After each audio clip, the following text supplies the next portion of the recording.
We turn now to trouble down on the farm, where cattle ranchers are up in arms about what they say in a lawsuit are the dirty tricks of the Big Four packing houses, keeping prices for beef and pork high for consumers while allegedly conspiring to keep the prices they pay the ranchers artificially low. American shoppers know the price of hamburger is at a record high.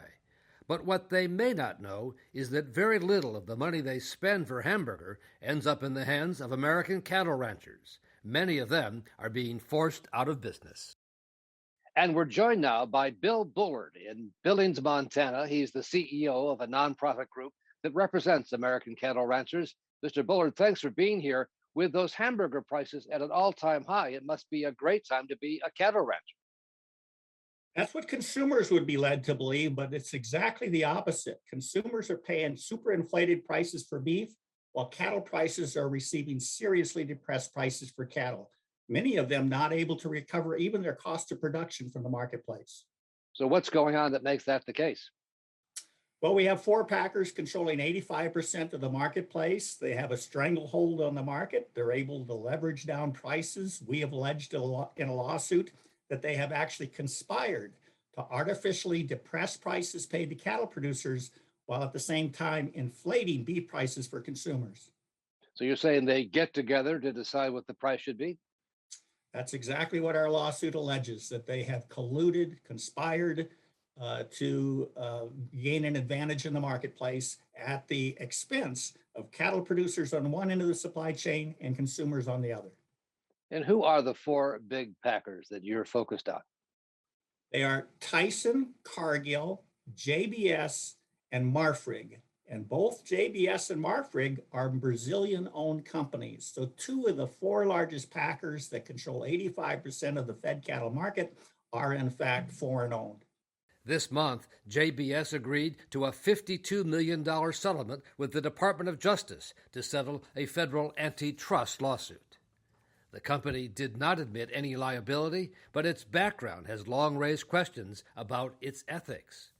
Started decades ago by a small-time butcher in Brazil, JBS has now grown into a multi-billion-dollar worldwide beef, poultry, and pork producer, the largest in the world. But the two brothers who now run the company have been connected to a massive bribery scheme in Brazil. Joe Maxwell is a longtime spokesperson for cattle ranchers and family farmers. There was a lot of illicit behavior, bribing of 1,800 politicians in order to bolster a loan through the Brazilian government so they could enter the U.S. markets. And they have continually been a corrupt organization demonstrating corrupt practices from top to bottom. Well, we allege they're a part of the conspiracy. We know when they came to the United States, we tried to urge the Justice Department to block them from trying to merge and acquire many of our domestic beef packing plants, but we were ignored. In Washington, a bipartisan bill that would cut the power of the Big Four packing companies has now been introduced. We're joined now by Senator Charles Grassley, Republican from Iowa. And Senator Grassley, thank you for being with us here this evening. Can you help our viewers understand the issue for American consumers and American ranchers when it comes to beef prices? Yeah. Well, I'm kind of surprised that one of these companies paid $52 million for price fixing. That case goes back to 2015. Beef is higher now than it's ever been before. I can't say that they're price fixing today, but I can say this, that the cattle feeder, the person that produces this meat, particularly if he's a family farmer in Iowa, as opposed to the big feedlots in Texas, Kansas, and Colorado, that this cattle feeder is not making any money, and some days he can't even get a market. And if he gets a market, it's maybe 30 days down the road. And this is this way because four big companies dominate the market by about 85% of the daily kill. And with their cozy relationships between these big feedlots in the states I said, and those feedlots contract ahead, then the family farmer, it's difficult for them to get a market when about 90% of that daily kill is already marketed. And so we have a lot of farmers in Iowa and Nebraska and the Midwest generally that don't like to contract ahead. Some do, but most don't. So for Americans who are going to the supermarket to buy their meat, they see the prices going up, yet the family farmers aren't making any money? They are not. Or if they are, they're making just a little bit. And yet we have these four big packers making fantastic profits. So the packers are making up to $1,800 a head. What is the family farmer making a head? Well, sometimes nothing, and sometimes just, I hate to say it, but peanuts. Senator Grassley, whose family has long farmed in Iowa, where he sometimes pitches in when back home, says JBS got off easy with its Justice Department settlement. Compared to their profits, how much is that? $52 million. Oh, well, you can imagine, peanuts again.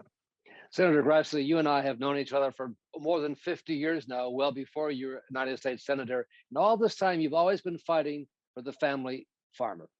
Is it a losing battle? No, it won't be.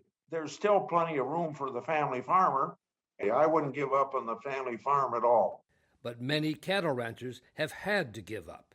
They're dropping like flies. We are losing cattle ranchers at an alarming rate. We've lost over 500,000 already in just the past 4 decades. Our industry is in a serious contraction. And if something isn't done immediately, the American rancher will no longer look like what it is today, the industry. Bill Bullard, thank you so much for being with us here tonight. My pleasure. Thank you. JBS declined to have one of their officers appear on our program tonight, but in a statement, the company denies any alleged wrongdoing and says it settled the federal government's antitrust lawsuit only to avoid excessive litigation costs. The company says it always acts in good faith, and it says in full compliance with the law. Up next, this week's winners and losers in the media. We'll check out the choices made by the editors of Mediaite.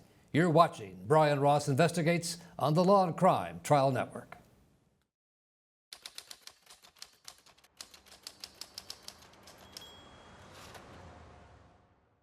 Hi, this is Dan Abrams with exciting news for all of our Law and Crime followers on YouTube.